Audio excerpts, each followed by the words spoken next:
There's a max capacity one person can do it. Totally. Yeah. And if you want to go from side hustle to full-time, you have to start hiring your replacement and firing yourself as soon as you can in business. As soon as you can.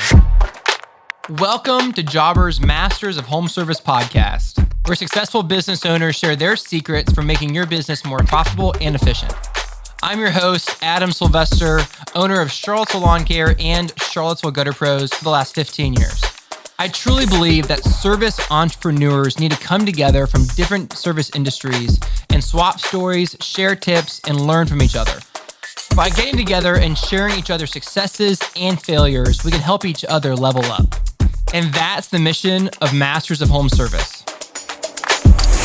On the very first episode of Masters of Home Service, we are talking about the switch from part-time side hustle to full-time business owner. With me is Paul Jamison, a successful business owner and host of the Green Industry Podcast out of Atlanta. Thanks for being here. What's up, Adam? It's good to see you. You too. And Andy Wines, owner of Camo Crew Junk Removal in Butler, Wisconsin, and the host of the Trash Talk Business Podcast. Thanks for being here. Hey, thanks for having me. So you guys both started your businesses as part-time side hustles. I did too. How did you decide to start part-time, full-time, and how did it go? I was out of college, broke, busted, and disgusted. The mortgage payment was $928, and I was struggling to pay it. So I remembered in high school I would mow my neighbor Frank. I would mow his yard for $20. So I thought if I can mow enough grass, I can pay, the $928 mortgage. So I started mowing and cutting that grass, making that cash, and I had no idea about overhead and all the costs for all the equipment and insurances and taxes. Because when I cut Frank's yard, I literally used his mower, and he just gave me a $20 bill afterwards. So I was just thinking, this is nice. gonna, yeah. So I didn't quite understand the whole overhead cost recovery. Yeah. So I'd worked all summer long cutting grass on the side, and I just didn't have enough money to pay all of my bills. And so I actually had to get a job at Carrabba's as a server in the evenings, and I'd mow all day, and then I'd go work at the restaurant at night. So I wanted to be full-time, but I didn't know my numbers yet. So that's a common thread. A lot of people who start side hustles have another job to go with it. Andy, what was yours like? No jobs. Jobs. I mean, I went from 2008. I got laid off because that's what happened in 2008 to a lot of people, and I was part of that. And I'd come off a deployment in 2007, so I had a mortgage like you and a dog, and was around about $1,000 a month. And I took what I knew from scrapping. My father taught us growing up how to recycle, how to take apart lock sets and faucets and things like that, other things that came off of his job being a remodeler. And from 2009 until 2016, it was always a side hustle. I basically had to drive around picking up scrap on the side of the road, and my goal was $100 a day. $100 a day in scrap, Monday through Friday. Saturday and Sunday, I would take things apart, take in my load on Monday morning, and if I could make $2,000 a month, I was living, like doing well. And to your point, my overhead was my fuel, and everything else was cash money. So I'm like, oh, this is great. And then eventually I found out people would pay me to go to their houses and clean out their garages or basements. And then now I have to bring in employees. And at first it was simple. I'd pay people in beer and cigarettes, and we were good to hook, right? And so margins were great. And I would go to the landfill with the transfer station. That was cash because I was a resident. All good. 2016, I'd come home from another deployment in 15. When I left from my deployment, I said, when I come back home, I'm never going to have a job again. I'm done working. I'd work for the big companies like Waste Management and, did concrete. I got a degree. I did all those things in those years in between. And when I got back home in 16, I said, all right, I'm going to do this. I'm doing it myself. And I got into business with my brother. We started in June of 16, and we took off. And to his point, one thing that I was conscious of day one was keeping track of the numbers. I had learned from 2009 to 16, those 7 years, I'd figure out, this isn't cash money. And so once I started keeping track of it, now I thought I knew some things, and then about 90 days later I realized how much I didn't know. Like, you can't pay employees with cash every week? We have to.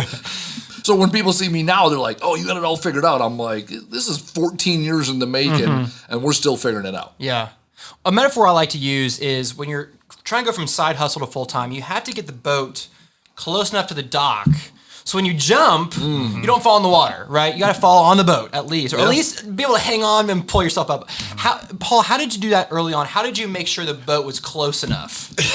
Yeah, there was a gap between the dock and, Get wet a little bit. We all and get my wet boat. some. And so in a perfect world, getting the boat close to the dock and, getting everything lined up, that's the smartest. But that's not my story No. or my experience. So what happened for me, and I had mentioned I didn't understand overhead.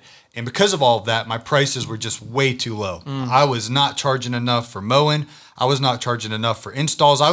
All my prices were too low. And I had an employee mindset. So I used to work, making 10, 15, 20 bucks an hour.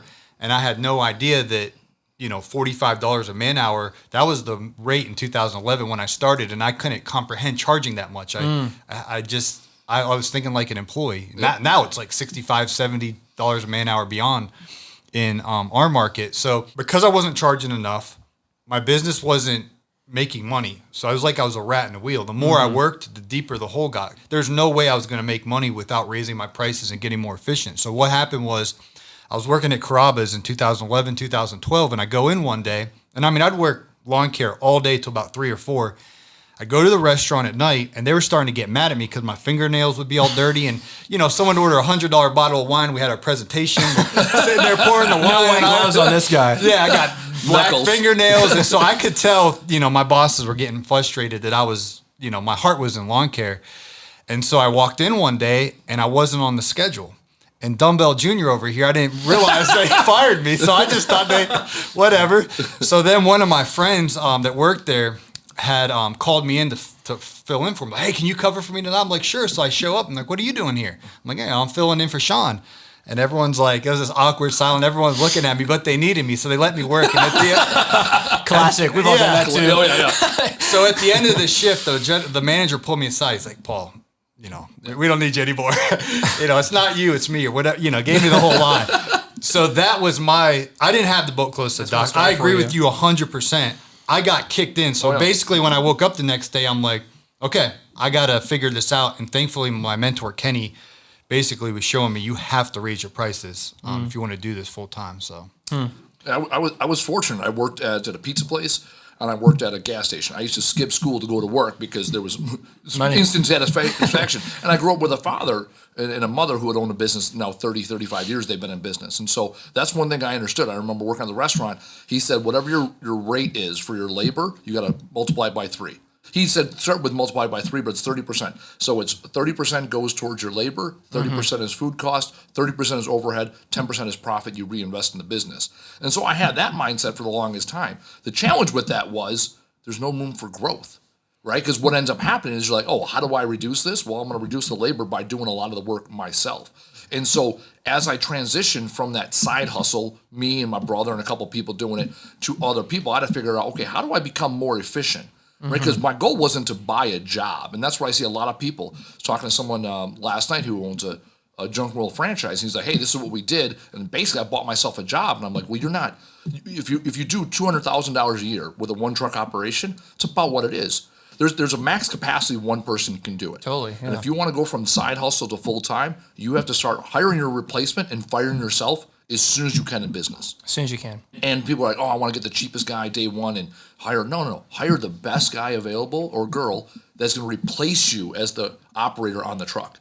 Because when you're the owner and operator, you'll never transition to a sustainable business. You have to be the owner and you have to find someone else to be an operator, even if they're operating the lawnmower, right? That's their. Because when they're on the lawnmower, you can be on the trimmer. You can be talking to the customer. You can be putting out door hangers to all the neighbors because you have someone that's operating the equipment. So what are some indicators that you're ready? What are some things that need to be in place to make sure that you're ready to get to the boat, Paul? Yeah, definitely. I've learned, over the last decade that you want to know your numbers. And so you want to actually know what does it cost to run this business. And I'll do coaching calls with folks that are making $80,000. Some guys even making over $100,000 a year in their dead end job, but they hate what they do every day.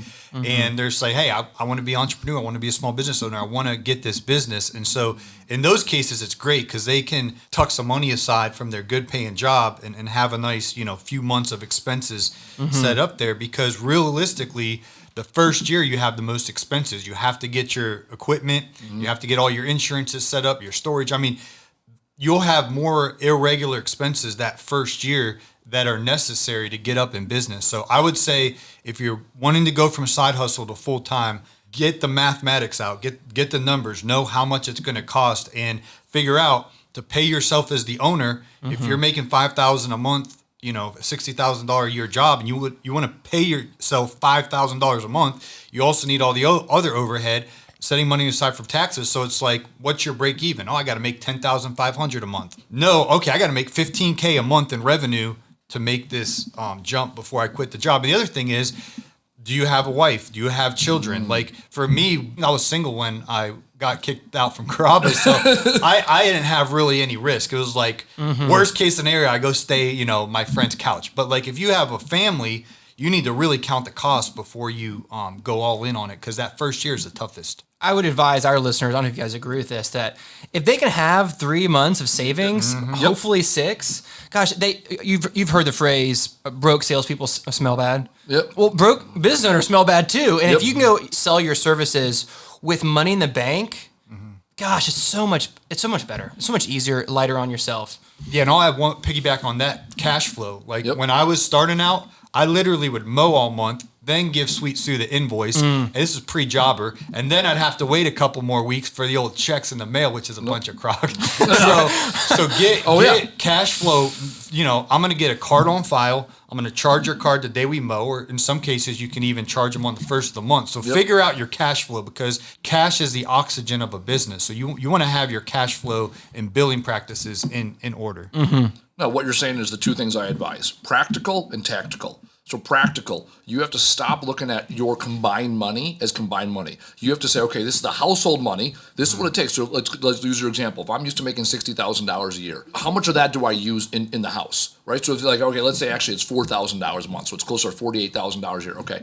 You need 3 months of money. I like what you said, right? 3 months of money, 90 days of money is ideal. All right. So I need $12,000 that's in this bucket to pay for household expenses. And now look at this next set of money. What is it going to take you to run your business for the first 6 months? You got to pay your annual premium, your first year of insurance, normally that first month. People aren't used to that.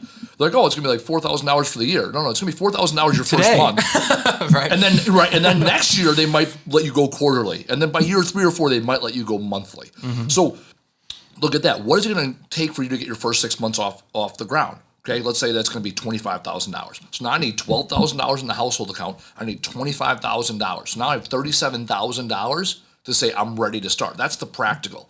Tactically, to get the boat closer, before you take that leap, I tell people in junk removal, and maybe it's the same thing in lawn care, go get 100 jobs under your belt. There's some people like, oh, this is easy money, it's simple. Let me tell you something. Easy come, easy go.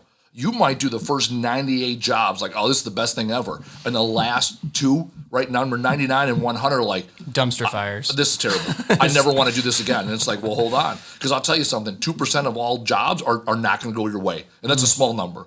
So you have to get those first 100 jobs. I tell people the first 100 jobs are going to prove out whether or not you want to be in this business. Your first 1,000 will prove out if you know what you're doing. And you need those data points. You got to collect it along the way. When you do that, you're set up for success. If you don't do that, if you choose not to do that, you're going to be desperate, and desperate decision making is not the way you want to start your business. The 100 jobs thing, it doesn't lie. That's a great point. I don't want to do gutters. I've done 3 or 4 gutters, and I'm like, no, I don't want to do this ever again. Sounds terrible. Right? Yeah. So one more thing before we go to break. I'm curious, how do you pay yourself in the very beginning? It's hard. It's easy to say that now looking back. That's a really hard thing. Encourage our listeners. How do you go about? Do you ease into it, $100 a month and $200, $300, or do you right from the get go? How do you guys? So I have really unique bookkeepers. Megan and Joey are my bookkeepers. They're down in Pensacola, Florida, and they only service lawn care landscaping businesses. And they said the number one mistake that the new guys are making is they're not paying themselves. Like they're just running their business and then willy-nilly at the end of the month, oh, I'll take a little bit out to pay the, just. It's totally random and there's no and it's like, it's whatever's left over, I'll just take it. And it's like, that is the worst habit to practice. And so like you ran it. I mean, you get out, it can be napkin math. One of the line items of my business is I pay Paul Jameson. Like he's getting paid every month. That's a bad habit to be like, oh, once the money's business is doing better, I'll pay myself more. No, like don't start off paying yourself $100,000, 50, 60 grand, and then you can work it up from there. But you have to pay yourself. And the reason I say that is it's going to force you to charge more, because you're going to realize if I'm going to pay myself $5,000 and I'm going to pay all my other expenses, I have to charge premium pricing to have all the money for all that and that'd be profitable. For the people that have that mindset of once I hit this, I'll do it. No, you won't. Never happens. Because once you get to that 6 figures of annual income, you're gonna have more expenses. Once you hit this, you're gonna have more expensive. Once you have the margin, you're gonna find a reason to buy a truck. So it took me 6 years in business before I read the book Profit First. He says exactly what you're saying. Pay yourself day one. I had, like, by chapter 2, I'm like, this guy is watching me over my shoulder. This is Right. Mike McCallowitz. He's been Mike reading my mail. McCallowitz, right? Like we've never met before today, and it's like we found the same book. Yeah. Because what he says is it's martyrdom, and I suffered that for years. I'm like, well, I don't pay myself, and then you get spiteful, you get frustrated. Your household bills aren't getting paid, and so pay yourself day one. Figure out what that is. Use a percentage or a fixed amount, and then it grows and scales with your business over time. Because when you do that, you can now separate your personal money from your business money day one. I couldn't agree more. The key phrase is what's left over. Yep. Whatever's left over, I get, and that's not the way to do it. It also holds you accountable, puts your arm behind your back, and steers yourself to make sure that you stay in line with your goals and your vision for the company. And you have to replace yourself because what you're doing year one, you're eventually going to hire somebody else because basically year one, you are the laborer, you are the salesperson, you're everything, and you're going to have to replace that. So you need to be paying yourself, which you're eventually going to be paying someone else, which all goes back to then you're going to price your services accurately. Right. It's a great conversation. Let's take a 30-second break, and we'll be right back. I am not the earliest bird, but some of my staff loves a really early start. With Jobber, my team in the field has every detail of every job and their whole day right on their phones. Routing for the day, scheduling, job details while I'm still resting. It can be updated throughout the day. And my team picks it up immediately with little or no training. It was easy, it was seamless. Smoother from start to finish. Quote, schedule, invoice, and get paid. Start your free trial today at jobber.com. So, Paul, in terms of bookkeeping and making sure we have the right bank accounts, help the listeners understand how to set up the right way. Yeah, so you have to have a separate business checking account for your business. So you don't buy groceries out of that account. You buy your groceries out of your personal account and back to, you have to pay yourself something. So you have money for your groceries. So you have your separate business account. And then from there, you need to open a separate tax savings account because you want to be taking a percentage of your profits or percentage of your revenues, depending on what your bookkeeper advises you or tax planner. You need to be moving that money into a tax savings account. That's a big mistake that people make too often is they don't understand the tax situation that you have to set money aside. So get a separate business account. All the money that comes into your account, whether they pay you cash, they pay you a card on file with Jobber, all that money goes into your business account. Percentage of that gets transferred over. Get in this habit and rhythm and routine immediately. You do not want to get behind on taxes. Save that money in that business tax savings account. And then I have everything organized through Jobber, my bookkeeper. It's all connected. They're paying attention to everything that's going on. Once a month, I meet with them. They go over the statement of cash flows, balance sheet, the profit and loss statement, making sure I have the proper money saved for my taxes. It is peace of mind. But you have to get all that set up right out of the gate. Andy, I can't afford that. I can't afford a bookkeeper. I can't afford a tax guy. I can't afford QuickBooks. What do you tell the listeners who I just started yesterday? I can't afford all that. Can't afford not to. Next question. I mean, it's that simple. What the way you start your business will set the tone. Because what's going to happen is you're like, all right, I'm in business. The phone rings. You go to your first job, and whatever habits aren't formed the right way, then you'll have to break later. Read the books. Listen to podcasts like ours. Listen to guys that didn't do it right the first time. You know, when I got in business 14 years ago, there wasn't books or classes for me. I went and got a degree in business management. So I have a bachelor's degree, and I can tell you 95% of what I learned in college does not apply to entrepreneurship. It applies to corporate America. And so now, you know, it's 2023. There are podcasts and books and resources out there and available. I went through 4 accountants in the first 3 years because the first 3 were not good. My second accountant was a family friend. I said, hey, how do I scale this business and not pay as much taxes? And his advice was do more cash jobs. And I'm like, that's not scale. That didn't fit in line, right? Because he had this, you know, kind of, bring in 150,000 and claim 80, whatever, right? Kind of mindset. No, I wanted to scale a business that was going to be 7 figures, 8 figures someday. In order to do that, I had to have the right team that could see that vision. Yeah. You want to build it to sell it from day one. Yep. Because these big, you look at the top 100 lawn and landscaping companies, those top 15 or 20, they pay big money to they buy up all the littler ones. If you can have all the proper documentation from day one, you're going to get top dollar when you build it to sell it. So, and some people are like, well, I don't want to sell it. I always want to do this. Well, one day you're going to die. And maybe Junior's dream isn't to cut that grass and make that catch. Maybe he has something else for his life. So you want to build it so someday whoever sells it, you can get top dollar for your business. But having that foundation in place will help you have it be worth more when you go to sell it one day. Yeah. Plan for the business you want, not the business you got.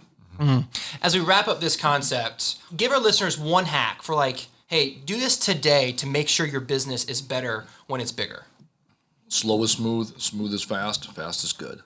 Document everything. If you're not sure if you need it, document it. I'd rather have 20 different KPIs at first and boil them down. I didn't ask people, day one, how'd you hear about us? I was guessing, right? So start collecting all the data. Every single business you need to ask, how did you hear about us? At the very least, document that. That's the one nugget. Got to do it today. I've known people that are in business for years that are still guessing. Get organized. You need a good bookkeeper. You need a good CRM like Jobber. You need to get everything organized. So as you begin to bring people into your business, it's very well organized. Let's pretend their business is bigger now. They start out small, it's bigger and bigger, and man, the pressure's on. You guys can relate to that a little bit, I'm guessing. I certainly can. Pressure's on. Maybe you have a family, you got kids. Man, like a lot is weighing on you. How do you balance? I'll tell you what, I hate the word balance, because balance has it's a scarcity mindset that when one thing goes down, another thing has to go up. And it's not about that. It's about alignment. How does what I do day in and day out align with where I want to go with the world? Right. So for me, I had the balanced mindset at first. I'm like, okay, I had my daughter. So every 2 weeks, I'd have my daughter 4 days. So I'm like, I'm going to kill myself for 10 days so I can enjoy 4 days with my daughter, and then 10 days and then 4 days. And I lived this duality, and it sucked. I went from being business owner to dad, and then it was constant chaos for me in this mindset shift. And so what I learned over time was, no, it's about alignment. How do we align these things? And what I realized was over time, I had to fire myself from being the operations manager so that I could scale my business and align my life. Yeah, I think you need to start with the end in mind of scheduling days off, blocking off. 100%. There's a guy named Andy Mulder. He's a landscaper, Mulder Outdoors up in Chicago, Illinois area. And he started something, he calls it Dadder Day. So he doesn't work on Saturdays. And the reason is, and I don't think he'd mind me sharing this with the world. So, but he would go. His wife would be making the mashed potatoes and the hot dinner, and everything's just about ready to come out of the oven and putting the plates out. And then telling the kids, Dad's gonna be home for dinner any minute. And then he calls, oh, I got to go run and give a quote. Then Everyone can relate to that. That classic story. Yeah, didn't go over too well. So finally, they're like, okay, this isn't working out. So he figured out something. I'm only going to do quotes on Tuesday nights and Thursday nights. So Monday, Wednesday, Friday, when I get off, sometime after 6:30, we're going to have a family dinner. And then the kicker was every Saturday, he doesn't work. It's his day off, his one day off, and he calls it Dadder Day. He intentionally spends time with his kids. And he prioritizes that, and he runs he's a millionaire, debt-free business, very successful guy, but he has boundaries. So if a customer says, hey, can you come over Wednesday when I get off work and give us a quote? No. I have Tuesday from 4:30 to 7:30 or Thursday. And so he has those boundaries and it sticks to it. And if you don't set that, someone's going to come at your time because there's always something to do. We both know this, and every listener knows this too, that your work will expand just like gas to fill a room. Yep. Yeah. And so I could work 24/7 forever, and I would still not get everything done. We were going to the beach last summer.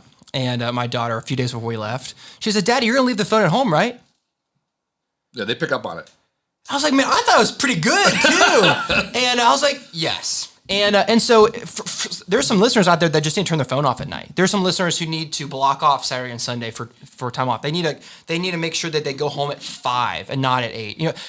At some point, you just have to do it. And then it'll force you to be more efficient. I want to add one more thing real quick about my diet. When you leave the house in lawn care, it's usually still dark. You're headed out to get started at crack of dawn. A lot of times you don't come home till dark 30. And so what I was doing is I was eating Chick-fil-A, I was eating Wendy's, the Yum. Baconator and fries. I was eating. Oh yeah, we have the go-tos. Yeah, and when I was being healthy, I had a Chipotle bowl or whatever. And all of a sudden, I stood on the scale one day and I weighed 230 pounds. And I looked at myself in the mirror and I was like, I'm fat. You know what I mean? And so I've had to really be more intentional with my diet. I hired a personal trainer at the gym, paid him a lot of money. And I'm like, okay, if I invest my money here, I'm going to show up. And I have. I've been, training. I've been eating a lot cleaner. I've been planning ahead of what I'm going to eat, like healthy snacks during the day and stuff. And so I didn't take care of my nutrition or my diet. We only get one body. And an athlete, they take care of their body like it's a fine-tuned machine. It's their moneymaker. And they view it. If you're in the NFL, they view their body as their moneymaker. We're entrepreneurs. Our body is our moneymaker. If we're not at optimal peak performance, we're not going to be serving our customers and our teams to the best of our ability. So I'm learning to take better care of what I eat and taking time off. We're sitting here talking about entrepreneurship, and you're saying these things, and independently did all the same things. 8 hours of sleep, never got it. Now it's a priority. I fast because otherwise I love Quick Trip. We got Quick Trips up there in Wisconsin. Shout out Quick Trip fried chicken. It's delicious and yet terrible for me. And Chipotle, right? Chipotle is the healthy option, right? When you have time, because otherwise you got to grab it and go. 8 hours of sleep. I choose to fast. Personal trainer, whatever it is. I'm not a fitness guy by any means, and I'm still at 230. I'm 6'4". I can support it, I think.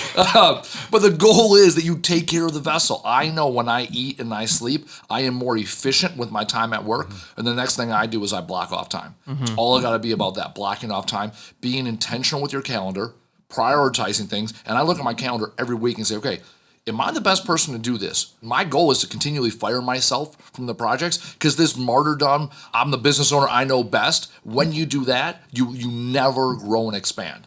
So take care of your physical body, take care of your calendar, and then when you do that, you can become more of an owner and less of an operator. I feel like for me, it comes down to why did I go into this business in the first place? Do you want to control your business or do you want your business to control you? Right. That is an absolute choice. This has been a great conversation. I'm going to try to summarize as much as I can what we just talked about. First one was making sure the boat is close enough to the dock so you don't fall in the water and drown. We talked about how a business sloppy small is sloppy big, and making sure your business is strong and healthy little. And then third was really just limitations and building your life the way you want it, because you go into business for those reasons. Well, guys, thanks for being here. How do people find out more about you guys, Paul? I have a podcast. It's called the Green Industry Podcast, and you can follow me on Instagram at Green Industry Podcast. And my latest book is The Lawn Care Advantage. That's available on Amazon. Great. Andy? You can find me Trash Talk Business Podcast, LinkedIn, Facebook, Andy Wines.